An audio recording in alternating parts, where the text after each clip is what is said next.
3 types के होते हैं, present, past, future.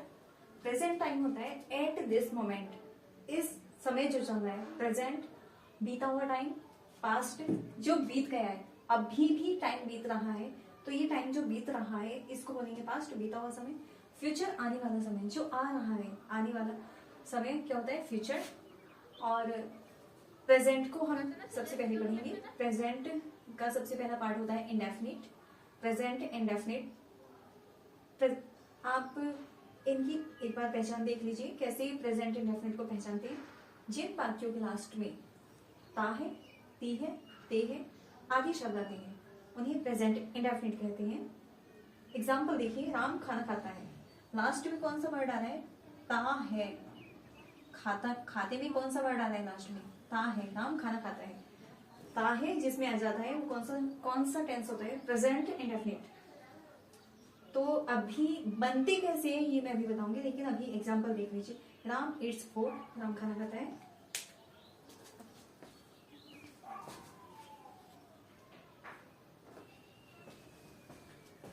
Present indefinite का अफर्मेटिव सबसे पहले हम पढ़ेंगे। रूल्स क्या होता है, कैसे सेंटेंस बनाए जाते हैं, कैसे हम इनको बनाते हैं।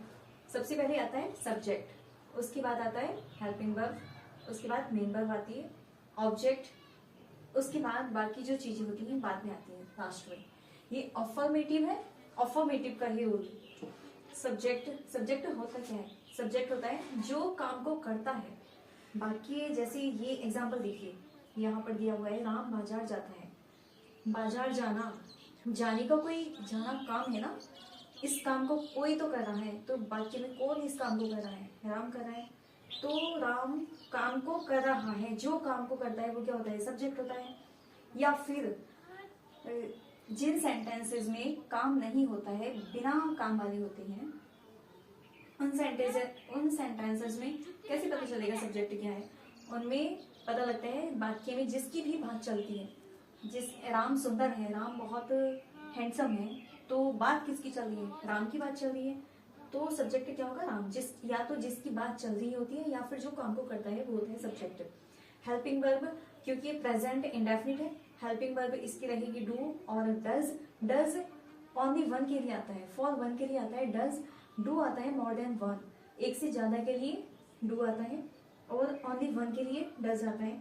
मेन वर्ब क्या होती है, काम। जो भी हमें काम दिया होता है सेंटेंस में उसको क्या बोलते हैं, मेन वर्ब बोलते हैं। जैसे यहाँ पर है बाजार जाता है, तो जाने का काम कर रहा है वो, तो ये जो जाना है ये क्या हो गया, मेन वर्ब हो गया।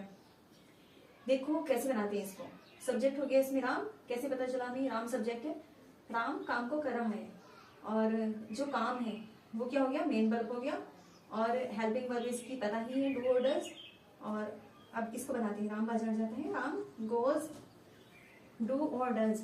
जब हम डज को मेन वर्ब, मैं शॉर्ट में लिख रही हूँ, मेन वर्ब और डज के बीच में जब कोई और शब्द नहीं होता है, यहाँ पर कोई और शब्द नहीं है, तो ये डज का ये वाला पार्ट दिखता है, सिर्फ ये वाला पार्ट मेन वर्ब में ही समा जाता है।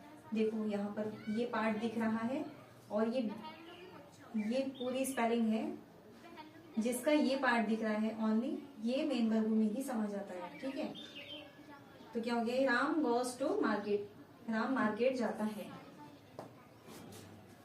आई होप आपको समझ आया होगा।